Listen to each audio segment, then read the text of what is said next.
தமிழர்கள் அனைவருக்கும் வணக்கம். நியூஸ் 7 தமிழுக்காக நான் தேவேந்திரன். அமெரிக்க அதிபர் தேர்தல் 2016 வெல்லப்போவது யார் இருவருக்கும் இடையில் கடுமையான போட்டி நிலவுகிறது. இந்த நிலையில் நம்முடைய அரங்கத்தில் தற்பொழுது அமெரிக்காவிலிருந்து நேரலையாக 3 பேர் இணைய இருக்கிறாங்க. கனெக்டிகட்டிலிருந்து ஜெரோம் நம்மிடையே இணைய இருக்கிறாங்க. அதே போல் ஜார்ஜியாவிலிருந்து ஹிலாரி கிளின்டனுடைய ஆதரவாளர் அதே கலர் ஷர்ட்டோடு வந்திருக்கிற தமிழ் இனியன் இணைஞ்சிருக்கார். ட்ரம்புக்கு ஆதரவாக நான் நிற்பேன் அப்படின்னு சொல்லி ஜார்ஜியாவிலிருந்து ஜெரால்டு நம்மிடையே இணைஞ்சிருக்காங்க. கனெக்டிகட்லேருந்து ஆல்வின் ஜெரோம் நம்மிடையே இணைஞ்சிருக்காங்க. 3 பேரும் அமெரிக்காவிலிருந்து அங்கே அதிகாலை நேரம், அந்த நேரத்திலும் நம்மிடையே இணைஞ்சதற்கு ரொம்ப மிக்க மகிழ்ச்சி. இன்றைய தினம் இந்த 2 பேர்த்துல மேலே இருக்கக்கூடிய சர்ச்சைகள் என்னென்ன அப்படிங்கிற விஷயங்கள் குறித்து பார்க்கலாம். ஏன்னா 2 பேர்த்து மேலேயும் வழக்கமான அதிபர் வேட்பாளர்கள் போல இல்லாமல் 2 பேர்த்து மேலேயும் நிறைய சர்ச்சைகள் நிலவிட்டு இருக்கு. இந்த நிலையில் 2 பேர்த்து மேலே இருக்கக்கூடிய சர்ச்சைகள் என்ன, இது அமெரிக்க மக்கள் எப்படி பார்க்குறாங்க அப்படிங்கிறத 3 பேர்த்தையும் கேட்கலாம். ஹிலாரி மீது இருக்கக்கூடிய சர்ச்சைகள் என்ன பார்க்கலாம். ஹிலாரி மீது இருக்கக்கூடிய சர்ச்சைகளில் ரொம்ப முக்கியமான ஒரு விஷயமா பார்க்கக்கூடிய ஒரு விஷயம் அப்படிங்கிறது, அரசு பணிகளுக்கு சொந்த இமெயில் முகவரியை பயன்படுத்தியிருக்காங்க அப்படிங்கிற ஒரு விஷயம் ரொம்ப முக்கியமானது. அவங்களுடைய இமெயில் விவகாரம் அப்படிங்கிறது கடந்த ஓராண்டாவே பேசப்பட்டு இருக்கு. அதில் குறிப்பாக தற்பொழுது FBI மீண்டும் அந்த வழக்கு விசாரணையை முடுக்கி விட்டுருக்கிற விஷயம் அப்படிங்கிறது பெரிய அளவில் பூதாகரமானது. அதே போல் விக்கிலீக்ஸ்லையும் வெளியிட்டிருக்காங்க. ஜூலியன் அசஞ்சே தன்னுடைய பேட்டியிலையும் சொல்லியிருக்காங்க. இந்த விவகாரம் ரொம்ப முக்கியமான விவகாரமாக இருக்குது. ஜெரோம், எப்படி பார்க்குறீங்க இந்த ஹிலாரி மீதான பல்வேறு விஷயங்கள், ஹிலாரி மீதான சர்ச்சைகள் நிறைய நிலவிட்டுருக்கு. ஹிலாரி மீதான சர்ச்சைகள் அமெரிக்க மக்கள் எப்படி பார்க்குறாங்க, அங்கே எந்த சர்ச்சை ரொம்ப முக்கியமான விஷயமா பார்க்கப்படுது ஜெரோம்? வணக்கம் தேவேந்திரன். இந்தியாவை போல தான் அமெரிக்காவிலும் தேர்தல் நேரத்தில் சர்ச்சைகளுக்கு பஞ்சமே இல்லை. இந்த US தேர்தலை பொறுத்தவரை ஹிலாரி பற்றி அதிகமாக பேசப்படுற சர்ச்சை என்னன்னா இமெயில் ஸ்கேண்டல். பொதுவாகவே இந்த அரசாங்க பதவியில் இருக்கிறவங்க அவங்களோட இமெயில்ஸை ஹேண்டில் பண்ணுறதுல கொஞ்சம் ஜாக்கிரதையாக இருப்பாங்க. ஆனால் ஹிலாரி கிளின்டன் செக்ரட்டரி ஆஃப் ஸ்டேட்டாக இருக்கும்போது அவங்களோட பர்சனல் இமெயிலேருந்து அரசாங்க தகவல்களை வெளியிட்டதாகவும் அதில் முக்கியமான பாலியல் குற்றச்சாட்டு சிக்கப்பட்டுள்ள வீணரை பற்றி பேசியதாகவும் குற்றச்சாட்டு போட்டுள்ளனர். இது சட்டப்படி குற்றம் என்பதால் அவர் மீது நடவடிக்கை எடுக்கப்பட வேண்டும் என்று சொல்கிறாங்க. அதிபர் ஆவதற்காக மாந்திரீக சடங்குகளில் ஈடுபட்டிருக்காங்க அவங்க அப்படிங்கிற ஒரு விஷயம் ரொம்ப முக்கியமானதாக பார்க்கப்படுது. அதிபர் ஆவதற்காக மாந்திரீக சடங்குகள் எல்லாம் ஈடுபடுறாங்க. ஏன்னா ஒரு முன்னேறிய சமூகமாக அந்த மூட நம்பிக்கைகள் எல்லாம் குறைஞ்சிருக்கிற ஒரு சமூகமாக அறியப்படுற அமெரிக்காவில் இது ஒரு முக்கியமான விஷயமா பார்க்கப்படுது. அது மட்டும் இல்லாமல் அர்கான்சஸ் கவர்னராக கிளின்டன் இருந்தப்போ சுசன் மெக்டாகுல் என்பவருக்கு $3 கோடி கடன் பெற்று தந்ததாகவும் ஒரு சர்ச்சை அவர் மேலே இருக்குது. 4வது சர்ச்சையாக இருக்கக்கூடிய ஒரு விஷயம் அப்படிங்கிறது, கிளின்டன் அறக்கட்டளை மூலம் பல ஊழலில் ஈடுபட்டுள்ளார் அப்படிங்கிற ஒரு சர்ச்சையும் அவர் மேலே இருக்குது. இந்த 4 சர்ச்சைகளும் ரொம்ப முக்கியமான சர்ச்சையாக இருக்குது. ஹிலாரியை ஆதரிக்கக்கூடிய மக்களாக இன்றைக்கி அமெரிக்கர்கள் இருக்காங்களா, இல்லை ட்ரம்ப் ஆதரிக்கக்கூடிய மக்களாக அமெரிக்கர்கள் இருக்காங்களா அப்படின்னு பார்க்கும் பொழுது ஹிலாரிக்கு அதிகப்படியான ஆதரவு இருக்குது அப்படிங்கிற ஒரு விஷயம் கருத்து கணிப்புகளில் வந்துட்டுருக்கு. ஒரு 1% அவங்களுக்கு அதிகமாக இருக்குது சராசரியாக. இப்போ குறைஞ்சிருந்தா கூட இன்னமும் லீடில் தான் இருக்காங்க அப்படிங்கிற ஒரு விஷயம் சொல்லப்படுது. இந்த நிலையில் தமிழ் இனியன், நீங்கள் எப்படி பார்க்குறீங்க? ஜெரால்டு சொல்லும்போது நிறைய குற்றச்சாட்டுகளையும் முன் வச்சிருந்தார். அதெல்லாம் ஒரு பெரிய விஷயமா பார்க்கக்கூடாதுங்கிற மாதிரியான சில விஷயங்கள் சொல்லியிருந்தாங்க. நீங்கள் எப்படி பார்க்குறீங்க? ஹிலாரிக்கு அங்கே சப்போர்ட் எந்த அளவுக்கு இருக்குது? கட்டாயம். இதுல என்ன ஒரு பெரிய வித்தியாசம் என்னன்னாக்கா, எது கம்பேர் பண்றோம்னு யோசிச்சு பாருங்க. அவரு ஒரே நிமிஷம்ங்க, எக்கோ வருது. ஒரு நிமிஷம். ஓகே. இத கம்பேர் பண்ணக்குள்ள பாத்தீங்கன்னாக்கா, ஹிலரி கிளின்டன் அவங்க ஒரு தவறு பண்ணங்கிறத ஒப்புச்சிட்டாங்க. ஓகேவா? அது பிரைவேட் இமெயில் யூஸ் பண்ணியிருக்க கூடாது. அதுக்காக அது தவறு என்று ஒப்புச்சிட்டாங்க. இருந்தாலும் அதையே திருப்பி கொண்டு அதை தவிர பெரிய அளவுல சமீப காலத்துல எந்த விதமான ஒரு பிரச்சனையும் அவங்ககிட்ட இல்லை.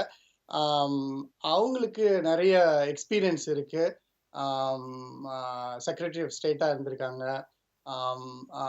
நிறைய சிறு சிறு பசங்களுக்கெல்லாம் நிறைய ஹெல்ப் பண்ணியிருக்காங்க.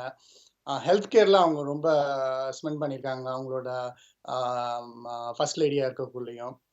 என்னை பொறுத்த வரைக்கும் கிளின்டன் ஹிலரி கிளின்டன் நிறைய குவாலிஃபிகேஷன்ஸ் இருக்கு. டொனால்ட் ட்ரம்ப் அவர் பிஸ்னஸ் மேன்னு சொல்றாரு. அவர் நிறைய பேரை சுரண்டி இந்த அளவுக்கு ஒரு பெரிய பிஸ்னஸ் மேனா இருக்காரு. இது வரைக்கும் அவர் என்ன வரி கட்டினாருங்கிறது யாருக்குமே தெரியாது. இது வரைக்கும் வரலாற்றிலே இதுதான் முதல் முறையா ஒரு அதிபர் தேர்ல நிக்கிறவங்க அவங்களோட வரி கணக்கு எதுவுமே காட்டாம இருக்கிறது முதல் முறையா இவர்தான். நிறைய ப்ராமிஸ் பண்றாரு. எப்படி பண்றாருங்கிற டீட்டெயில்ஸ் ஒண்ணுமே தெரியல. அதுதான் அங்க பிரச்சனை. ஹிலரி மேல இப்ப 2 பேரையும் பார்க்கக்குள்ள ஹிலரி மேல ஒரு 1, 2 பிரச்சனைகள் இருக்கு. ஆனா அத கம்பேர் பண்ணக்குள்ள அவருக்கு போட்டியாளரா இருக்கிறவரோட பிரச்சனைகள்லாம் பார்க்கக்குள்ள எங்கேயோ போயிட்டு இருக்கு. நெறைய பேரு வந்து இவரு என்ன பண்ணுவாரு? எந்த அளவுக்கு உடனே சில டெசிஷன்லாம் எடுக்குறாரு. ட்விட்டர்ல தொடர்ந்து பார்த்தீங்கன்னா தொடர்ந்து திடீர் பேசலாம். திடீர்னு நிறைய குற்றச்சாட்டுகள் இருக்குது ம். ட்ரம்ப் மேல. 1, 2 வந்து ஹிலாரி மேல ஆமா. இருந்தாலும், அத அவங்களே சரி செய்யும் பொழுது, சரி கரெக்ட். செஞ்சுக்கிறேன்னு சொல்லும் பொழுது, அது ம். எதற்கு அப்படிங்கிற ஒரு விஷயம் பார்க்கப்படுது. கனெக்டிகட்ல ம். இருந்து இணைந்திருக்கக்கூடிய ஆல்வின் ஜெரோம், எந்தெந்த சர்ச்சைகள் ஹிலாரி மேல இருக்கிறதுல ரொம்ப பெருசா பார்க்கப்படுது மக்களால்? நிச்சயம் ட்ரம்ப் மேலே இருக்க முக்கிய சர்ச்சைகள் பார்த்தீங்கன்னா செக்ஷுவல் அசால்ட் கேஸ் தான். இதுவரை 12 பொண்ணுங்க ட்ரம்ப் அவங்க கிட்ட தப்பாக நடந்துக்கிட்டதா புகார் கொடுத்துருக்காங்க. ஆனால் என் மேலே பொய்யா புகார் கொடுத்த பொண்ணுங்க மேலே நான் கேஸ் போடுவேன்னு ட்ரம்ப் கூறியிருக்காரு. அது மட்டும் இல்லாமல் இதுக்கெல்லாம் காரணம் ஹிலரி கிளின்டன் தான் 3rd பிரசிடென்ஷியல் டிபேட்டில் ட்ரம்ப் கூறியிருக்காரு.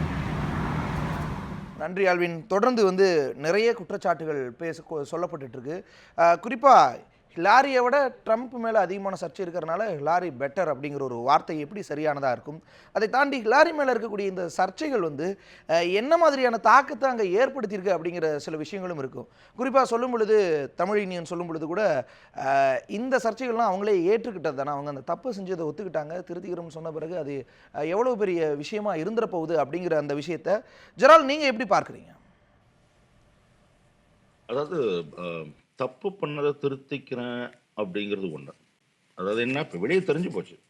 வெளியே தெரியாம ஃபர்ஸ்ட் வந்து யாருக்குமே எதுவுமே தெரியாம இருந்தப்போ இல்லை இல்லை நான் அதெல்லாம் ஒன்றும் என்னுடைய பர்சனல் இமெயில் தான் நான் வச்சிருந்தேன், அஃபிஷியல் இமெயில் எதுவுமே நான் வைக்கல அப்படின்னாங்க. அப்புறம் கொஞ்சம் கொஞ்சமா வெளியே தெரிஞ்சதுக்கப்புறம் 33,000 இமெயிலோ ஏதோ ஆமாம்மா அதுதான் இருக்கு அப்படின்னாங்க. இப்போ பார்த்தோன்னா கிட்டத்தட்ட 650,000 650,000 இமெயில் விக்கிலீக்ஸில் போட்டுட்டே இருக்கானுங்க. அதில் வந்து அது இவங்க ஒருத்தர் இருந்தால் பரவாயில்ல, அதை சுற்றி இந்த ஹூமா படீன் அவரோட ஹஸ்பண்டு, அது டூ மெனி பீப்புள் இன்வால்வ் இந்த. இப்போது தமிழின்னு சொன்னார் ட்ரம்ப்புக்கு வந்து எக்ஸ்பீரியன்ஸ் கிடையாது, அவர் வந்து என்ன பண்ணுவாருன்னு தெரியல அப்படிங்கிறாங்க. இத்தனை வருஷம் எக்ஸ்பீரியன்ஸ் இருக்க ஒரு ஹிலரி கிளின்டன் ஒரு அதாவது ஒரு ஹெட் ஆஃப் ஸ்டேட்டாக இருந்தப்போ அவங்க இந்த இமெயிலை அதை தெரிஞ்சு பண்ணுறாங்கன்னா அதை அதை மீறி பெரிய தப்பு என்னங்கிறது எனக்கு அதை மீறி வேற யார் என்ன தப்பு பண்ண முடியுங்கிறது எனக்கு தெரியல. ஏன்னா இப்போ இது வந்து அவங்களுக்கு தெரியணும். இவ்வளோ இமெயில்ஸ் பூரா சவுதி, அதாவது ஐசிஸ் அந்த ஜெரால் இந்த விஷயத்தை தமிழினியன்ட்ட கேட்கலாம். தமிழினியன், ஜெரால் சொல்லக்கூடிய அந்த சரி. விஷயம் சொல்லுங்க. ஒன்னே ஒண்ணுதான். அதாவது லேட்டஸ்ட் நியூஸ் என்னன்னா சிஎன்என்ல வந்துச்சு. FBI வந்து கிளியர் பண்ணிட்டாங்க. அது அந்த ஹூமா ஆப்டினோட எக்ஸ் ஹஸ்பண்டோட கம்ப்யூட்டர்ல இருந்த இமெயில் எல்லாத்தையும் செக் பண்ணிட்டு ஒன்றும் புதுசா ஒரு நியூஸும் அதுல இல்ல. அவங்களுக்கு இது வந்து பாத்தீங்கன்னா ஒரு கங்க்ரெஷனல் என்கொயரின்னு சொல்லுவாங்க இங்க. அவங்கள ஹிலரி கிளின்டனை கூப்பிட்டு எல்லாமே விசாரிச்சாங்க. ரொம்ப அது வருஷ கணக்குல அது போயிட்டு அதுக்கு மேல இதுல ஒண்ணும் கண்டுபிடிக்க முடியல. நம்ம ஊர்ல சொல்லுவாங்கல்ல, அந்த செத்த பாம்பை அடிக்கிற மாதிரி ஒரே இதையா திருப்பி சொல்லிட்டு இருக்காங்க. தமிழினியன் ஹிலாரி மேல சொல்லக்கூடிய சொல்லுங்க. ஒரு முக்கியமான விஷயமே அவங்களே சொல்லியிருக்கிற விஷயம், உலகம் முழுக்க சுத்தி இருக்க 100க்கும் மேற்பட்ட நாடுகளுக்கு சென்றிருக்கேன், கிட்டத்தட்ட 100க்கும் மேற்பட்ட ஒப்பந்தங்களில் வந்து நான் கையெழுத்திட்டு இருக்கேன், பேச்சுவார்த்தைகளில் ஈடுபட்டிருக்கேன், அரசு பணிகளில் கடந்த 10-20 ஆண்டுகளுக்கு மேலாக அரசு சார்ந்த நிர்வாகத்தில் அவங்க இருக்கிறாங்க. இப்படிப்பட்ட ஹிலாரி எப்படி ஒரு தனிப்பட்ட இமெயிலை வந்து பயன்படுத்த முடியும்? இவ்வளவு கிட்டத்தட்ட 6 லட்சம் இமெயில்கள் வந்து போயிருக்கு அப்படிங்கிறது ஒரு தெரிஞ்சே எப்படி செய்ய முடியும் அப்படின்னு ஜெரால் கேட்குறாரு. இதுக்கு என்ன பதில் அவங்கள்ட்ட இருக்கு? இது எந்த அளவுக்கு தாக்கத்தை ஏற்படுத்தும்? அது இந்த அளவுக்கு அதாவது ஆரம்பத்துல இதே பேசிட்டு இருந்தாங்க. ஒரு பெரிய தாக்குதலும் ஏற்படுத்தல. என்ன ஆயிடுச்சு, அதையே திருப்பி சொன்னதுனால மக்கள் வந்து மத்த விஷயங்கள் எல்லாம் கம்பேர் பண்ணக்குள்ள, பாலிசி எல்லாம் என்னென்ன டிஃபரன்ஸ்னு கம்பேர் பண்ணக்குள்ள ஹிலரியோட பக்கம் நிறைய கருத்து கணிப்பெல்லாம் வந்து வர ஆரம்பிச்சது. ஆனா கடைசியா ஒரு வாரத்துக்கு முன்னாடி FBI வந்து இந்த புதுசா ஒரு கம்ப்யூட்டர் எங்களுக்கு கிடைச்சிருக்கு, இதுல என்ன இருக்குன்னு நாங்க தேட போறோம், எங்களுக்கு அவகாசம் தேவை அப்படின்னு தான் சொன்னாங்க. என்ன கண்டுபிடிச்ச உடனே சொல்லல, உடனே அது இவங்க பக்கம் வந்துருச்சு. அது திருப்பி அதாவது இது என்னன்னா அவங்களோட ஜட்ஜ்மெண்ட் ஒரு எரர் தான்.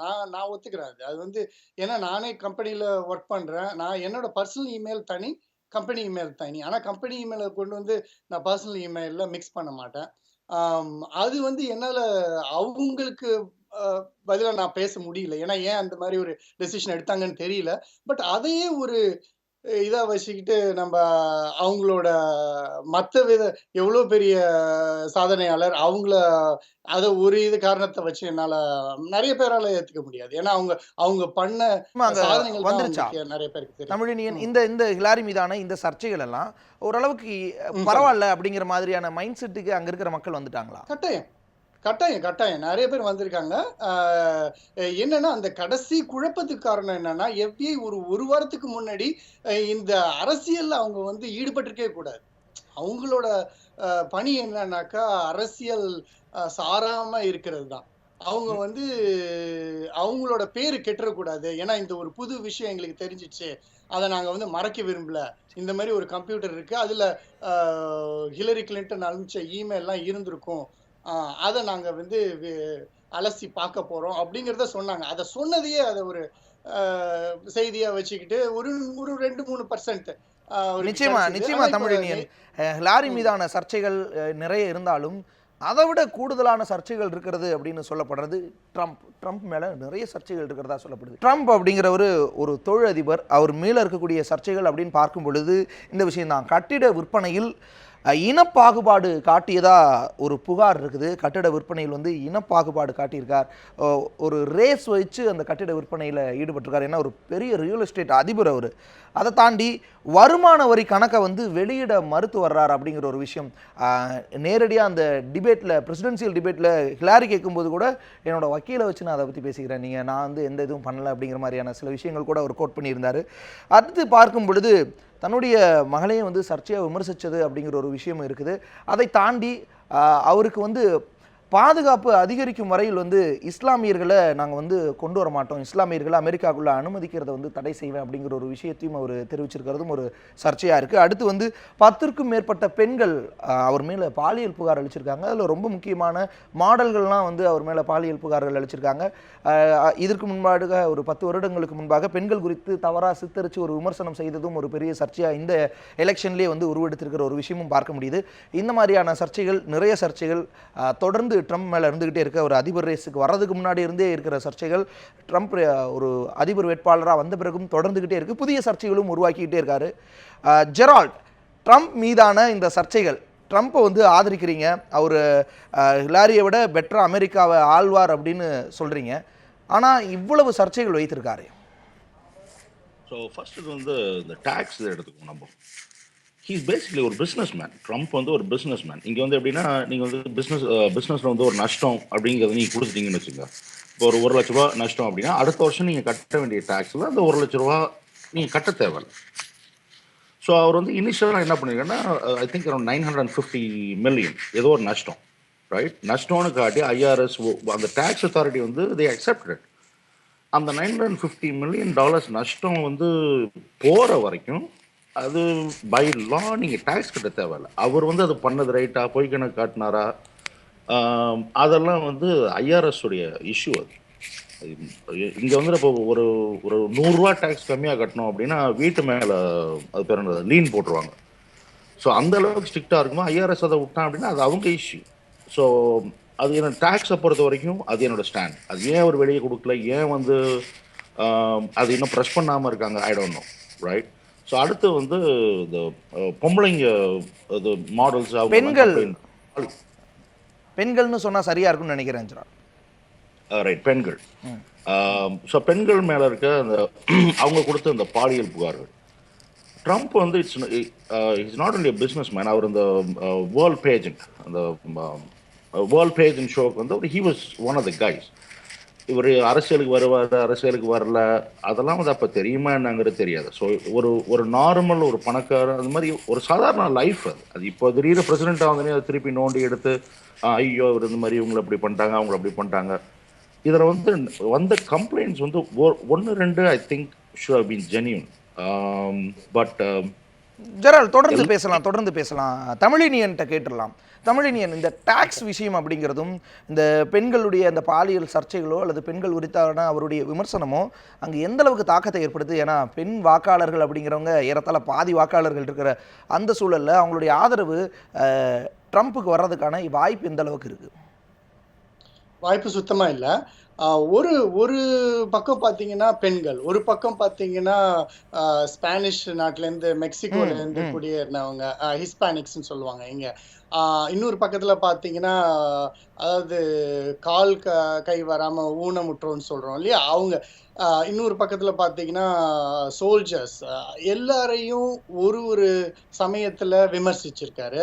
அதாவது 1, 2 பிரச்சனைகள் இல்ல. அவர்கிட்ட ஏகப்பட்ட சர்ச்சை. நீங்க முன் வச்சதுனால அது அது அப்படியே நான் சொல்றேனே, 1, 2 இருந்ததுன்னா அது வந்து பெருசா எடுபடும். பல விஷயங்கள் இருக்கிறதுனால மக்களுக்கு எதை பிடிக்கிறது எதை விடுறதுனே தெரியல. அந்த அளவுக்கு ஒரு அதிபர் தேர்தல்ல நிக்கிறவரு இவ்வளவு சர்ச்சைக்குரிய இதுல இருந்து எப்படி வராருங்கிறது பல பேருக்கு புரியாத ஒரு புதிரா தான் இருக்கு.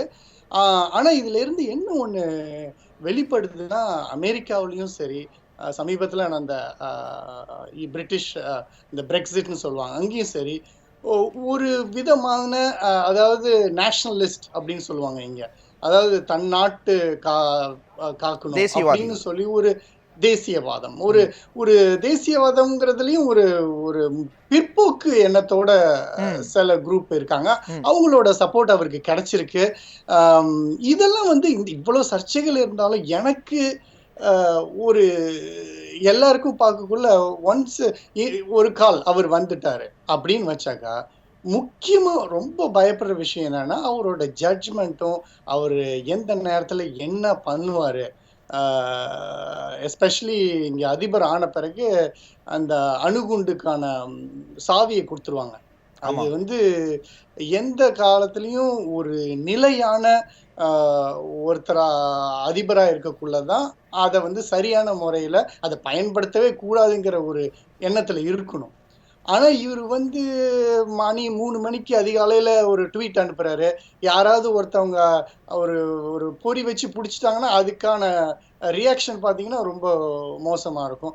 அந்த மாதிரி ஒரு நிலை இல்லாத இருக்கு. எதிர்விளைவுகள் அது அதிகமா அவர்கிட்ட வருது. தொடர்ச்சியா ஒரு நிலை இல்லாம இருக்கிறாங்க அப்படிங்கிறவங்க குற்றச்சாட்டு பதிவு செஞ்சிருக்கீங்க. ஜெரால்ட், நிறைய குற்றச்சாட்டுகளை முன்வைக்கிறாங்க, நிறைய சர்ச்சைகள் அவர் மேல இருக்கு அப்படிங்கிறாங்க. இந்த வரி பெண்கள் சர்ச்சைகள்லாம் விட்டுருங்களேன், இஸ்லாமியர்களை நான் உள்ள விட மாட்டேன், அவங்களுக்கான அந்த குடியேற்றங்களை எல்லாம் வந்து தடுப்பேன், அவங்களுக்கான விசா கொடுக்கறதெல்லாம் தடுக்கிறது, இந்த மாதிரி நிறைய விஷயங்களை அவர் சொல்லிக்கிட்டே இருக்கிறாரு. தொடர்ச்சியாக அதே நேரம் இந்த தேசியவாதிகள், அமெரிக்காவில் ஆரம்ப காலத்தில் குடியேறுவர்கள், அந்த ஐரோப்பிய குடியேறிகளுடைய அவங்களுடைய ஆதரவு அவருக்கு தொடர்ச்சியாக அதிகரிச்சுக்கிட்டே இருக்குது. வெள்ளை இன மக்களினுடைய ஆதரவு ட்ரம்ப்புக்கு அதிகரிச்சுக்கிட்டே இருக்குது. இதெல்லாம் ஒரு பிற்போக்குத்தனம்னு கூட அவர் சொல்கிறாரு. இந்த விஷயத்தை எப்படி பார்க்குறீங்க? பிற்போக்குவாதிகளினுடைய தலைவராக ட்ரம்ப் இருக்காரா? அதான் பிற்போக்குவாதின்னு கிடையாது. இன்னைக்கு வந்து கண்ட்ரி வந்து அது இப்போ இருக்க ஸ்டேட் ரைட். இப்போ it is very bad state. இப்போ அமெரிக்கன்ஸ் வந்து ஐயோ அப்போ என் கண்ட்ரி அவ்வளோதான் போயிடும் அப்படிங்கிற மாதிரி ஒரு ஃபீலிங் அவங்களுக்கு. ஏன்னா வெளியே இருந்து நிறைய பேர் உள்ளே வரோம், இங்கே வந்து வேலை செய்கிறோம், பட் இங்கே இருக்கவங்களுக்கு வேலை இல்லாமல் போகுது. லைக் அவங்க லைஃபே வந்து லைக் இது ஒரு அன்சர்டன். இப்போ எனக்கு வந்து ஏதாவது ஒன்று ஆச்சு அப்படின்னா டக்குன்னு கிளம்பி இந்தியா வரலாம். அதே மாதிரி வெளிநாட்டில் வந்தவங்க வந்து they can always go. But இங்கே இருக்கவங்களுக்கு வந்து வழி கிடையாது. ஸோ அதனால் பயப்படுறாங்க. அது ட்ரம்ப் என்ன சொல்கிறாருன்னா, நான் முதல்ல என் கண்ட்ரியை நான் முதல்ல ப்ரொடெக்ட் பண்ணிக்கிறேன். எனக்கு இங்கே இருக்க மக்களுக்கு நான் ஃபஸ்ட்டு என்ன பண்ணணுமோ நான் அதை பண்ணிக்கிறேன். அதுக்கப்புறம் வெளியே இருந்து நீ வா, யார் வேணாலும் வா, என்ன வேணாலும் இருந்துட்டு போ. எஸ்பெஷலி இந்த முஸ்லிம்ஸ். ஆனால் ஜெரால்டு, இந்த மாதிரியான பேச்சுகள் அப்படிங்கிறது தமிழினியன் குறிப்பிட்ட மாதிரி ஸ்பானிக்கினுடைய ஆதரவையோ, இந்தியர்களினுடைய ஆதரவையோ, ஆசியாவில் இருந்து அல்லது பிற நாடுகள்லேருந்து வந்தவங்களோட ஆதரவையோ வந்து எப்படியும் அவர் இழக்க போகிறாரு. ஏன்னா இந்த மாதிரியான பேச்சுகள் அது இழக்கிறதுக்கான ஒரு வாய்ப்பு அமையும். பெண்களினுடைய சர்ச்சைகள், பெண்கள் மீதான அந்த பேச்சுகள்லாம் வந்து பெண்களினுடைய ஆதரவை இழக்க செய்யும். இப்படி நிறைய சர்ச்சைகள், நிறைய விமர்சனங்களின் மூலமாக அந்த ஆதரவை இழக்கிறதன் மூலமாக அவர் வெற்றி வாய்ப்புங்கிறது குறையும். இதையெல்லாம் தாண்டி, இவ்வளவு சர்ச்சைகளையும் தாண்டி எந்த நம்பிக்கை அவர்கிட்ட இருக்குது? இவ்வளவு தூரம் ஆதரவு பெருகுவதற்கு என்ன காரணம்? ஒரே ஒரு விஷயம் தான் நினைக்கிறேன். அதாவது ட்ரம்ப் வந்து ஆரம்பத்திலேருந்தே I will make this country better. அதாவது இந்த கண்ட்ரி வந்து இப்போ இருக்க மாதிரி இருக்கக்கூடாது, இதை நான் வந்து எப்படியாவது சரி பண்ணுவேன், அவ்வளோதான். அதுக்கு யார் சப்போர்ட் பண்றாங்களோ அவங்க சப்போர்ட் இருக்க தான் போகுது. இதுல வந்து ஒரு சர்ச்சை கிரியேட் பண்றதுன்னா, இப்போ மெக்சிகன்ஸ் வந்து ஹிஸ்பானிக் பீப்புள் இந்தியா இந்த யூஎஸ்குள்ள இருக்காங்க அப்படின்னா எல்லாத்தையும் வெளியே போன்னு சொல்லல. இல்லீகல் இமிகிரண்ட்ஸ், அதாவது என்னது லைக் இந்த வேலி தாண்டி வந்தவங்க, இல்லீகலா உள்ள வந்தவங்க, அவங்கள பண்ணுவேங்கிறாரு. ஸோ அது வந்து இமீடியட்டா அவங்க நடக்கவே முடியாது. ஏன்னா அத்தனை லட்சம் பேர் இருக்காங்க. அது like it was one of the things. உள்ள வர்ற இல்லீகல் இமிகிரண்ட்ஸ் ஸ்டாப் பண்றது. அடுத்தது இந்த அகதியா உள்ள வர, அதாவது இந்த சிரியா அங்கிருந்து அகதியா வர்ற முஸ்லிம் பீப்புள் அவங்கள ஸ்டாப் பண்றது. ஏன்னா வந்து ஒரு அது அவங்கள வந்து ஒரு செக்யூரிட்டி செக், ஒரு வேலிடேஷன் எதுவுமே பண்ண முடியாது. லைக் அவங்க உள்ள வந்ததுக்கு அப்புறம் அவங்க ஐசிஸ்ல இருக்காங்களா இல்ல ஒரு நிச்சயமா உங்களுடைய கருத்து புரிகிறது. சட்டத்திற்கு புறம்பா வர்றவங்கள தடுக்கிற ஒரு விஷயத்தை தான் அவர் கையாள்வார் அப்படிங்கிற ஒரு விஷயம். தமிழினி, நீங்க எப்படி பார்க்குறீங்க? இவ்வளவு தூரம் சர்ச்சைகளை செய்தும் ட்ரம்புக்கான ஆதரவு அப்படிங்கிற இந்த 40% மேல ஹிலாரிக்கோட கடும் போட்டியில தான் இருக்காரு. எப்படி இவ்வளவு ஆதரவு கிடைக்கிறது? அது ஒரு பெரிய புதிர் தான். ஏன்னா என்ன பொறுத்த வரைக்கும் போன முறை ஒபாமா வந்தப்பயே என்ன ரிப்பப்ளிகன் பார்ட்டி என்ன முடிவு பண்ணாங்கன்னா, அதுக்கப்புறம் ஹிஸ்பானிக் ஓட்டை எப்படியாவது நம்ம வந்து கொண்டு வரணும், நிறைய அவங்க ஆதரவு இல்லாம வர முடியாது அப்படின்னு நினைச்சிட்டு இருந்த அந்த பார்ட்டி, ஹிஸ்பானிக் மட்டுமல்ல, நீங்க சொன்ன மாதிரி இஸ்லாமியர்கள், பெண்கள், ஹேண்டிகேப், பிசிக்கலி ஹேண்டிகேப், இந்த மாதிரி பல விதமான குரூப் எல்லாம் எதிர்கொண்டிருந்தாலும் அவர் என்ன பண்ணியிருக்காரு, ஆரம்பத்தில் சொன்ன மாதிரி இந்த தேசியவாதத்தில் உள்ள ஒரு வெள்ளையர்கள் குரூப் அவங்கெல்லாம் வந்து காலங்காலமா இந்த அரசியல் அந்த அளவுக்கு ஈடுபாடு இல்லாம இருந்தவங்க நிறைய பேர் புதுசா நுழைஞ்சு இதுல வந்து ஆர்வம் காட்டிட்டு இருக்காங்க. இவர் வந்து என்ன சொல்றாரு, பல பீதிகளை கிளப்பி இத மாதிரி நாடு எல்லா வேலை வாய்ப்பு எல்லாமே இழந்துடுவீங்க, நீங்க இப்ப எழுந்து உங்களுக்காக நீங்க போராடலைன்னா உங்களுக்கு வந்து எல்லா வேலைகளும் சைனாவுக்கும் மெக்சிகோவுக்கும் போயிடும் அப்படின்னு சொல்லி ஒரு ஒரு பீதியை கிளப்பி பல பேர் அரசியலுக்கு அவங்க வந்தது நல்ல விஷயம்தான். ஆனா அவங்க வந்து எப்படின்னா இங்க என்ன சொல்லுவாங்க, அந்த ப்ளூ காலர் ஒர்க்கர்ஸ்ன்னு சொல்லுவாங்க. ஓரளவுக்கு அவங்க வந்து பட்டதாரியா இல்லாம இருப்பாங்க. ஒரு ஒரு +1 +2 படிச்சுட்டு ஒரு ஃபேக்டரியில வேலை செஞ்சவங்களா இருப்பாங்க. பலதரப்பட்ட அவங்களோட இது வரைக்கும் அரசியல்ல ஈடுபடாதவங்களை கொண்டு வந்ததுனால அவருக்கு ஒரு இது கிடைச்சிருக்கு, ஆதரவு. நிச்சயமா நீங்க உங்க குறிப்பிடுறதுல இருந்து நிறைய விஷயங்கள் புரியுது. இருவருக்கும் இடையிலான போட்டி எத்தகையது அப்படிங்கிறது நீங்க 2 பேரும் அந்த பேசின விஷயங்கள், தெரிவித்த கருத்துக்கள்ல இருந்து தெரியுது. உங்கள் மூவருக்கும் நன்றி. கனெக்டிகட்ல இருந்து ஜெரோம், ஜார்ஜியாவில இருந்து தமிழினியன் மற்றும் ஜெரால்டு இருவரும் இணைந்ததற்கு மூவருக்கும் மிக்க மிக்க நன்றி. உங்களுடைய நேரத்தை எங்களோடு ஒதுக்கியதற்காக. அமெரிக்க அதிபர் தேர்தல் நாளை நடக்க இருக்கிறது. நாளை தெரிந்துவிடும் யாருக்கு அந்த வெற்றி வாய்ப்பு பிரகாசமாக இருக்கிறது என்று. சந்திப்போம். வணக்கம்.